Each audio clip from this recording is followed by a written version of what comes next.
arriva il Natale e con le festività anche la ricerca dell'addobbo floreale per le nostre case e i nostri balconi, la scelta dell'abete da decorare e delle composizioni da regalare. Gli abeti natalizi sono al centro della produzione veneta, che esporta in tutta Italia. Il Veneto è una delle regioni, forse la regione che produce più abeti di Natale in Italia, è un'esportatrice di abeti di Natale verso le altre regioni italiane esistono nel Veneto e tra i nostri associati delle coltivazioni apposite. Ecco, abbiamo il più classico degli abeti, che è il Pice Excelsa, o conosciuto anche come abete rosso, che è il classico albero di Natale che conosciamo da ormai credo 40-50 anni nelle nostre abitazioni. E poi abbiamo anche ultimamente una tendenza del mercato di spostarsi verso l'abete cosiddetto argentato o pettinata o normandiana, che viene da una tradizione magari un po' più nordica. Quella degli abeti e delle tradizionali stelle di Natale si può quindi definire una produzione a chilometri zero. Una produzione locale che non fa molta strada, che viene consumata nelle nostre aree ormai da 30 anni. E allora andiamo a scoprire tutti i segreti delle stelle di Natale, a cominciare dalle sue origini. Ad aiutarci è Francesca Barbazza, consigliere di Flor Veneto. La stella di Natale è una pianta originaria del Messico. Le prime notizie che ci sono sulla stella di Natale riguardano l'uso che ne faceva la civiltà azteca. Gli aztechi consideravano la stella di Natale come un simbolo di purezza per il suo colore vivace. La stella di Natale, dunque, abituata ad un clima caldo, ama le temperature confortevoli e la luce. Detesta i ristagni e le correnti d'aria, ma adora essere addobbata e usata nelle composizioni. Ecco allora alcune idee da sfruttare per le festività, dal pranzo di Natale al cenone di fine anno. Ci sono delle stelle rosse di forma classica, utilizzate in contenitori un po' moderni, vasi di legno laccato o vasi di ceramica, delle forme un po' rigide, ma si vede che la stella di Natale si adatta perfettamente. Ci sono invece contenitori diversi, in midollino grosso o addirittura in tronchetti di legno, che hanno un aspetto un po' più rustico, reso caldo anche dai nastri di lana. Nella composizione con il pino si vede la Winter Rose, la rosa d'inverno, che è una delle stelle proposte negli ultimi anni e che ha grande successo perché ha le foglie rosse, e c'è comunque anche in altri colori, in bianco, in rosa, in variegato, arricciate e compatte come quelle di una rosa, per cui è qualcosa di simpatico. Lì è abbinata con dell'abete norvegese. E visto che questo è il periodo degli auguri, dovremmo vedere molte case addobbate con il rosso delle nostre stelle e col verde dei nostri abeti.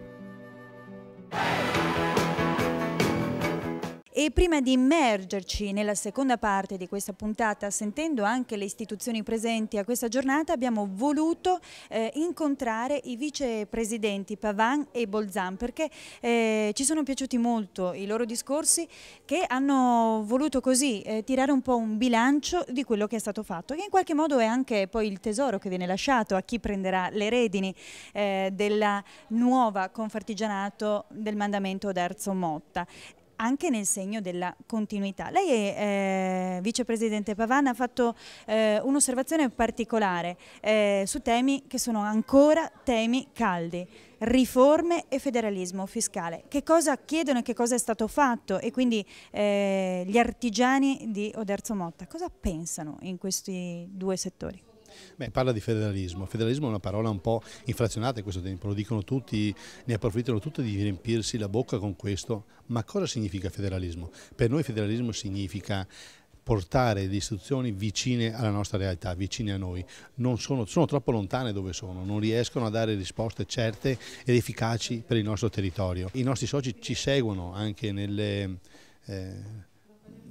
che abbiamo per sostenere non solo lo Stato, non solo le istituzioni, non solo le leggi, ma anche le imprese, perché con essere regolari, con essere trasparenti, questo nostro impegno deve essere premiato con il federalismo, perché, come ha detto anche oggi, e mi è piaciuto una senatrice, il nostro territorio non ha quelle caratteristiche che hanno altri territori, ha delle peculiarità che devono essere sfruttate e devono essere aiutate ad andare, a volare, perché noi potremmo aiutare anche l'Italia a volare molto più in alto di quello che sta facendo. Lei, a proposito di politica, ha detto una cosa particolare che a me è piaciuta molto: noi abbiamo fatto la politica degli artigiani. Che cosa vuol dire? Vuol dire che noi ci siamo sempre straniati da quello che è il partitismo o la bipolarità che esiste qua in Italia. Noi abbiamo cercato di fare gli interessi dei nostri soci, dei nostri artigiani. Abbiamo cercato di dare loro qualcosa di più, qualcosa di diverso, qualcosa di alternativo a quello che la politica in questo momento sta dando. Ecco, tutto questo è quello che noi abbiamo cercato di fare e che cercheremo di fare anche nel futuro, perché la strada è ancora lunga. Una strada lunga che però mi pare le basi siano assolutamente molto solide. È stato costruito tanto in 10 anni, perché si sono fatti 10 anni di bilancio oggi. Andremo a conoscere poi le risposte che la politica ha voluto dare o tenta di dare, o comunque cosa pensa la politica italiana, regionale e locale degli artigiani e come pensa di aiutarli. Lo scopriremo nella seconda parte. Io ringrazio i vicepresidenti e vi auguro buon lavoro e con voi ci rivediamo dopo qualche istante di pubblicità.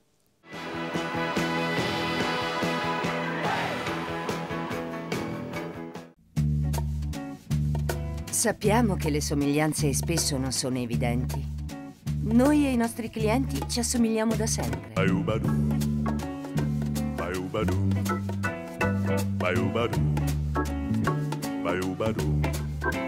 Perché siamo cresciuti negli stessi luoghi. Perché parliamo la stessa lingua, perché abbiamo gli stessi valori, perché sappiamo guardare avanti. Siamo con te, perché siamo come te.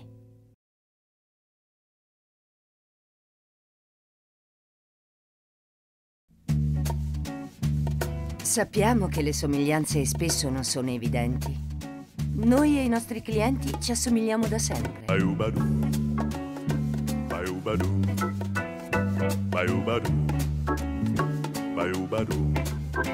Perché siamo cresciuti negli stessi luoghi, perché parliamo la stessa lingua, perché abbiamo gli stessi valori, perché sappiamo guardare avanti. Siamo con te, perché siamo come te.